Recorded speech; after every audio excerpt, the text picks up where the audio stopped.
একটি গভীর জঙ্গলে একটি ধূর্ত শিয়াল বাস করত। সে ছিল খুবই চালাক এবং খুবই বুদ্ধিমান। পথ চলতে চলতে তার পানির তৃষ্ণা লেগে যায়।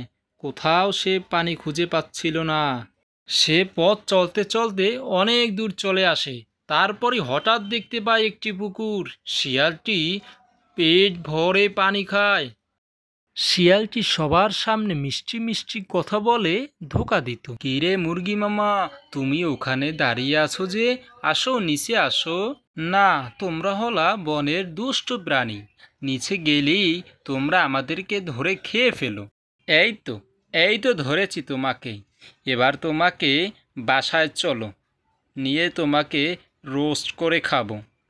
এরপর শিয়াল পণ্ডিত তার গিন্নিকে বলল, শোনো গিন্নি, এখন জঙ্গলে কোনো পশুকেই আর পাওয়া যাচ্ছে না।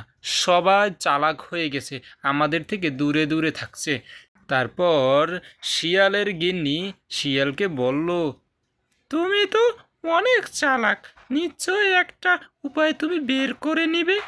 তারপর শিয়াল পণ্ডিত তার গিন্নিকে বলল, হ্যাঁ, একটা উপায় বের করেছি। আমরা এখন থেকে পাঠশালা খুলব। তারপর বনের সব পশু পাখির ছানাবানা আমাদের পাঠশালায় ভর্তি করবে। তারপরে আমরা ওখান থেকে একটা একটা করে খাবো। এই বলে শিয়াল পণ্ডিত বনের দিকে রওনা হলো।